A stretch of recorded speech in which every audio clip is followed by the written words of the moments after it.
Assalamualaikum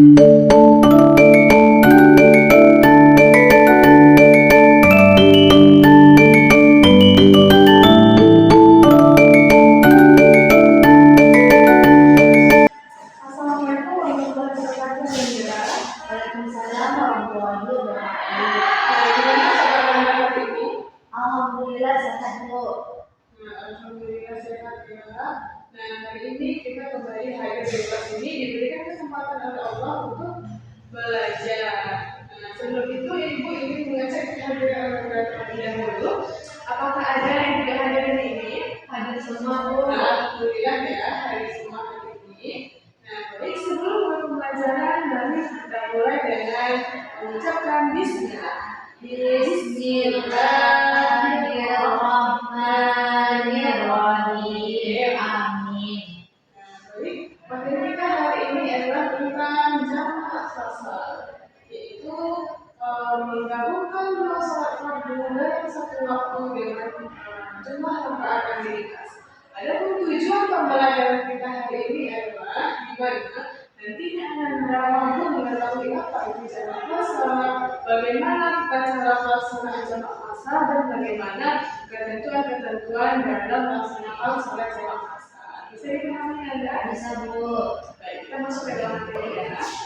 Jadi materi kita pada hari ini adalah tentang jamak fasal.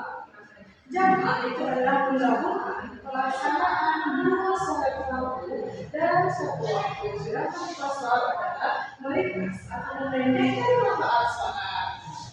Jadi jamak fasal ini merupakan suatu masalah atau keringanan bagi orang-orang yang sedang sempat atau bekerja di luar. Nah, jika ingin melakukan jamak fasal, maka itu adalah orang yang sedang berada di jauh minimal 81 km dan bukan untuk maksiat dan juga tetap memenuhi rukun dan juga syarat dalam sah sholat.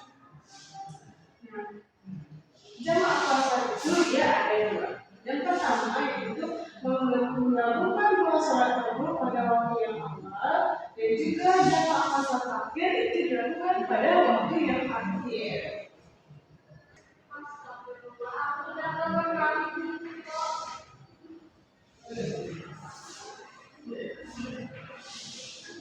Sholat apa saja yang boleh dijamak fasal? Itu hanya sholat zuhur, sholat asar, sholat maghrib, dan juga sholat isya.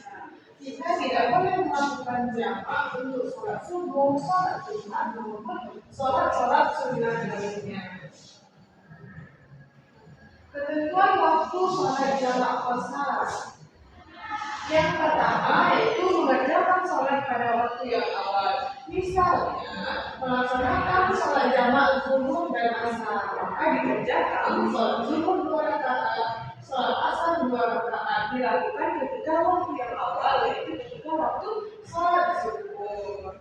Begitu juga untuk jamak fasal akhir, dilakukan ketika waktu yang akhir. Misalnya melakukan jamak untuk maghrib dan isya, melaksanakan sholat maghrib 3 rakaat, sholat isya 2 rakaat, dilakukan ketika waktu sholat isya. Ini adalah perbedaan yang mudah untuk mengenali tentang jamak fasal. Zuhur dijamak dengan asar, jamak zuhur 2 rakaat, asar 2 rakaat menjadi 4 rakaat. Begitu juga dengan maghrib dan isya. Maghrib tetap dilaksanakan 3 rakaat, isya 2 rakaat menjadi 5 rakaat. Begitu juga ini hanya perbedaan jika jamak fasal yang dilakukan di awal waktu, maka dilakukan di waktu zuhur atau di waktu yang zuhur atau maghrib. Jika dilakukan di waktu yang akhir, maka dilakukan ketika waktu asar atau isya. Apa cara pelaksanaan sholat jamak fasal ini?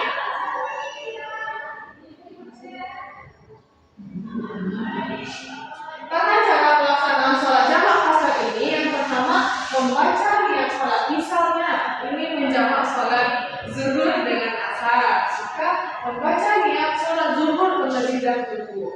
Sholat zuhur dengan meringkas, sholat zuhur yang 4 rakaat menjadi 2 rakaat, lalu salam. Setelah salam, berdiri kembali dengan mengerjakan sholat asar 2 rakaat, selesaikan sholat asar 2 rakaat, lalu salam. Begitu juga jika ingin menjamak sholat maghrib juga bisa. Sampai sini, Ibu rasa anak-anak itu sudah bisa memahami bagaimana cara pelaksanaan jika ingin melakukan sholat jamak asar. Jadi, ketika kita berada dalam perjalanan jauh dan tidak memungkinkan untuk melaksanakan sholat ketika perjalanan, maka Allah memberikan kemudahan bagi kita dengan melakukan jamak terhadap sholat. Namun lebih diutamakan untuk melakukan sholat sesuai dengan waktu sholat langsung. Nah, ini ada sedikit kasus, mari kita bahas bersama. Silakan aja. Nah, kita bahas bersama ya.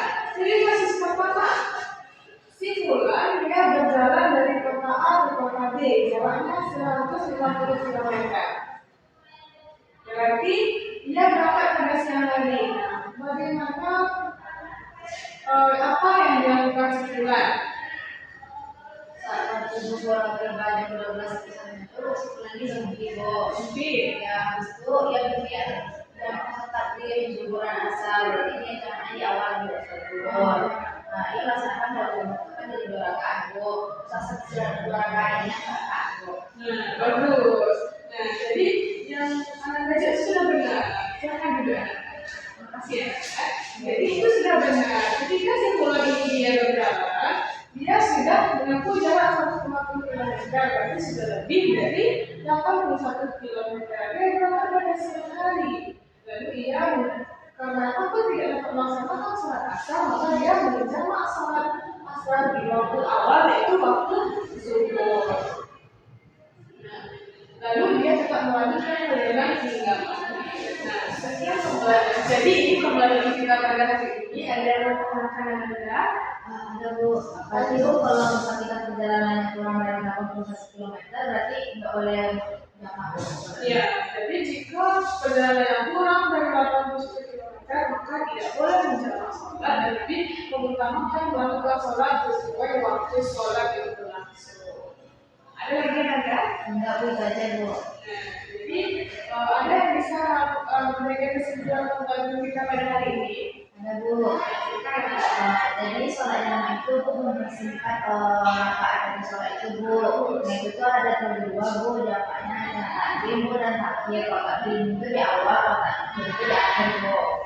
Nah kemudian misalnya itu boleh menjamak bu, asalkan yang sholat itu lebih dari 81 km ya bu.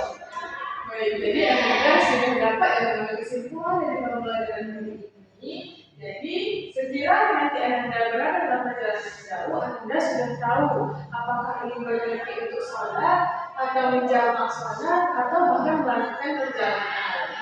Nah, sekian pembelajaran kita hari ini. Kita tutup dengan mengucapkan hamdalah.